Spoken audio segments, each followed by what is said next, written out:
વાણીઓ આવું ખમીએ કે આપણે ના ખમીએ છે ને. આપણા ઘરવાળા કહી દે તું તારે એક બાજુ જતી રહેજે, હું મહારાજને સમજાવી દઉં. તું ફેર વળતા ડીહામાં આવું તો કેજો. પણ ચંગાવતી કે ના, ભાગું તો મારી ભૂમકા લાજે બોરિંગ ઝીલે ન બાર મેરામણ માછા ન મૂકે ચલૈયો સત ન ચૂકે. હમણાં થોડું પાનસિંહ સરપંચ સાહેબ અને સમાજ આપણો આખો ભેગો કરી અને ગઈકાલે મુંડેઠામાં બંધારણ બનાવ્યું છે. જો તમે ક્ષત્રિય જાગીરદાર કે દરબારના દીકરા હોય અને એ દરબારના ઠકરાણીનું દૂધ પીધેલું હોય ને સાહેબ, તો તમારા મોઢામાં કોઈ દિવસ હવે દારૂની કોથળી ના જાય ના જાય અને ના જાય ને બંધારણ ચુસ્ત વળગી પડશે. જીવનનો બેડો પાર થઈ જશે. આ તરવા માટે આ સમાજના આગેવાનોએ સમાજને બહાર કાઢવા માટે તરાપા મૂક્યા છે. તમે કૂદકો મારી મારીને બેસી દેજો, પણ પછી અર્થમાં જઈને કૂદકો મારીને મોય પડશો દરિયામાં તો સમાજ વાળા તરાપો શું કરે કહો? એટલે પકડી રાખજો. સમાજ દરેકે દરેક સમાજ માટે બંધારણ ચાલુ થઈ જશે. કોઈ ક્ષત્રિય દરબાર જાગીરદાર સમાજ માટે બંધારણનું નથી. બધા સમાજો આ જોઈને બંધારણ ચાલુ કરી દીધો છે. ખૂબ સુખી થઈ જશો. અમે બધાએ બંધારણને સમર્થન આપ્યા છે. અમે સાથે જ છીએ. અમે તો 70 વર્ષથી આ કામ કરીએ છીએ. પણ હમણાં એક નક્કી થયું, આ મહારાજ છે બાપજી ને મારા નજીકમાં છે, સોપરાવાળા અમારા ગામના સગાવાલા જ છે. 50 વર્ષથી જે ઝાડ ઓબાની ગોટીઓ આપણા હમણાં પાનસિંહભાઈ સરપંચ સાહેબે કહ્યું ને, જે ગોટલી હતી ને એ ઓબાને પાણી પા કર્યું, હવે કેરીઓ આવી છે અને એનો રસ સમાજને ચારે બાજુ મળવા લાગ્યો છે.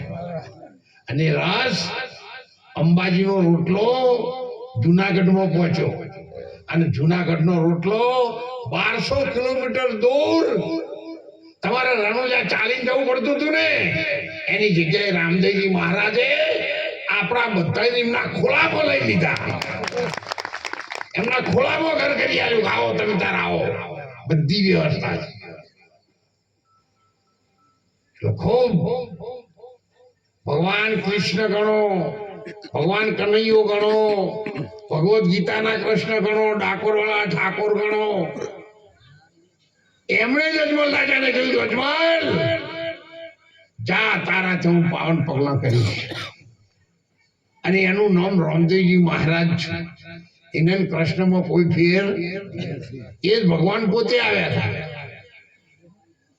એટલે એવું ભગવાને આખા આપણા ગુજરાતીઓનું દુઃખ નિવારણ કરવા માટે રણુજામાં કોઈને તકલીફ ન પડે એવા બધા સંતો મહાત્માઓનું 2-5 વાર પૂછેલું છે. બધાને ભેગા કરેલા. મેં એમની રજા લીધી હતી.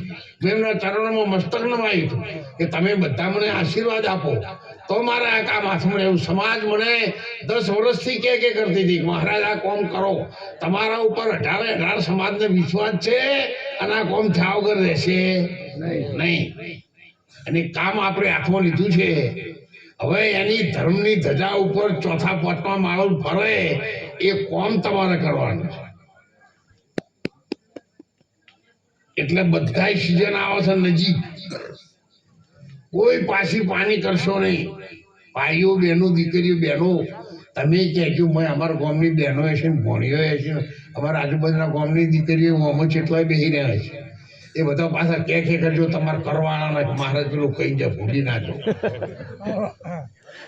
એવું તમે બધા થોડું કહેજો. એટલે આ બધું ભેગું થઈ જાય. દીકરીઓનું પુણ્યદાન, બ્રહ્મદેવોના મહાપુરુષોના આશીર્વાદ, તો કામ આપણે જલ્દીથી સરળતાથી પૂરું કરી શકીશું. અને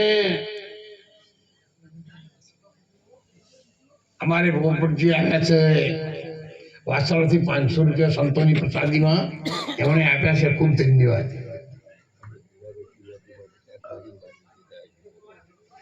અમારે સમૂહથી સરપંચ સાહેબ આવ્યા છે. એમને પોતાના નામ ઉપર એમના ઘરવાળાના નામ ઉપર જુનાગઢ આશ્રમમાં એક રૂમ બનાવેલી છે અને એમના તરફથી શિવરાત્રી જેટલી શાકભાજી જોશે તમામે તમામ શાકભાજી અને 20 થી 35 પણ બાજરી જે જોઈએ બધી એમના તરફથી જુનાગઢ સંતોની પ્રસાદીમાં શિવરાત્રી આવશે. આપ સૌ ભરાજો. બોલો ગિરનારી મહારાજ કી જય. બીજું ખાસ વિનંતી શું કરું છું, અત્યારે આપણા આશ્રમનું કામે ચાલુ છે અને દરરોજ 200-500 માણસો આવે છે એટલે અહીંયા પહોંચી વળવા તમારે જવાનું થાય તો તમને યોગ લાગે કે ભાઈ આપણે 5 કિલો ચોખા લઈ જવા તો 5 જણા થઈને 25 કિલોનું એક કટ્ટો અંદર મૂકતા જજો. કોઈ એવું કે ભાઈ 5 કિલો બાજરી મારે આલવી છે તો 5-10 જણા થઈને 25 કિલો બાજરી તમારી ગાડીમાં મૂકતા જજો ને રોટલા કરીને આપણે તો ખવડાવશું. અને બધા આગળ બેઠા 40 માણસો સેવામાં ત્યાં જાય છે, એમાંથી લોકો 10 માણસો તો અત્યારે અહીંયા આવ્યા જ છે. એટલે આ કહું છું કોઈ વળી એવું કે આપણે તુવરની દાળ લઈ જઈએ પછી કિલો ડબ્બો લાવશો તો ચાલશે. હો આ તો ફોરું પેલું બતાવું છું.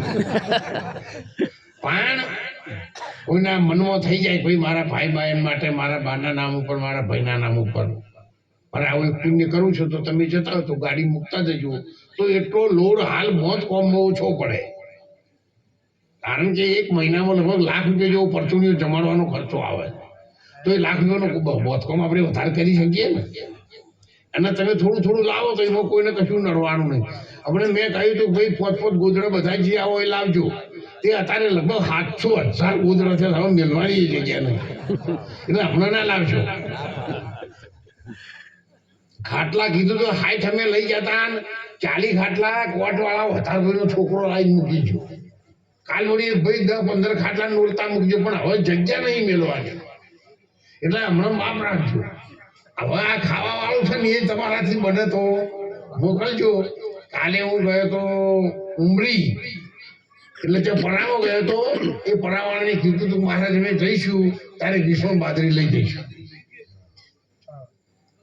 અને વાસલવા દર સાલ ₹1,00,000 શિવરાત્રી આપે છે.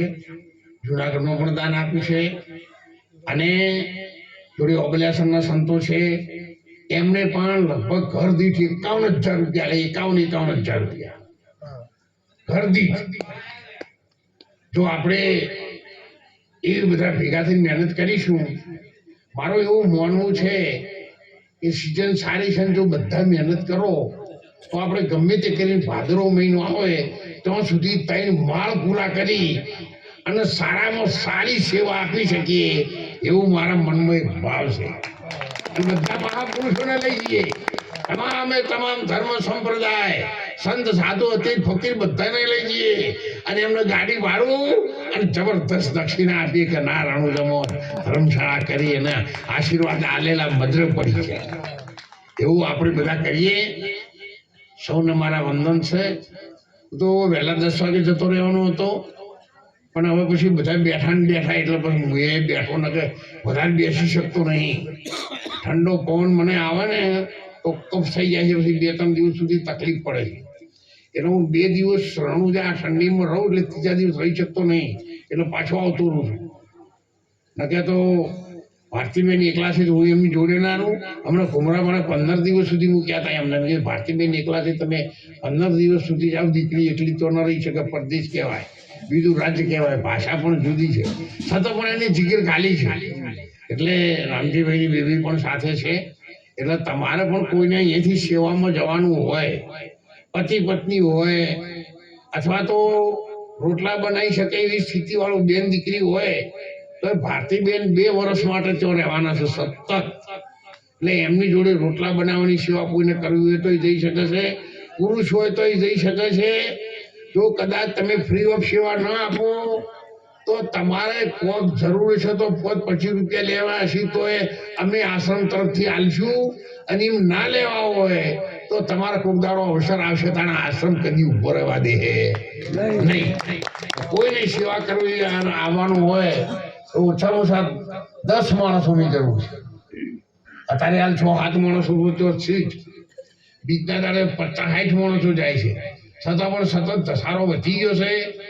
એટલે આ તો મારે કહેવાય નહીં, ભારતીબેન સંન્યાસી કહેવાય, એ મહારાજ છે, અને એ રોટલા ઘડે અને બીજા પ્રસાદ લઈને જતા રહે નહીં. 8મા વાહન ભારતીબેન સાફ કર્યું, સારું લાગે? મારે એક સંન્યાસી દીકરી તરીકે બીજાના ગોદડા સવારે બધા 4 વાગે બસમાં બેસીને જતા રહે, ભારતીબેન હો ગોદડો ઉપાડે તો આપણને પોતાની જાતને શરમ આવે કે એને આ જિંદગી અર્પણ કરી સમાજ માટે, પણ સેવા કરવા અર્પણ કરી છે, કોઈના નોકર થવા નહીં. એટલે બધાને મારી વિનંતી છે કે એમાં કોઈને પણ આવવાનું હોય, સંત હોય, સાધુ હોય, કોઈ બ્રહ્મદેવ હોય તો આપણે એમને એમની રીતે રાખીશું, તો કોઈ અગવડતા પડે એવું નહીં. એટલે બધાને વિનંતી છે કે એવું કોઈ મળી જાય, કોઈને આવવાની ઈચ્છા હોય તો તમે જણાવજો. સૌને મારા વંદન છે. મેં કહ્યું યાદ રાખજો, જેમ બને એમ મદદ મળીને વહેલી સમાજમાંથી એવા બધા જાગતા રહેજો. બોલો રામદેવજી મહારાજ કી જય.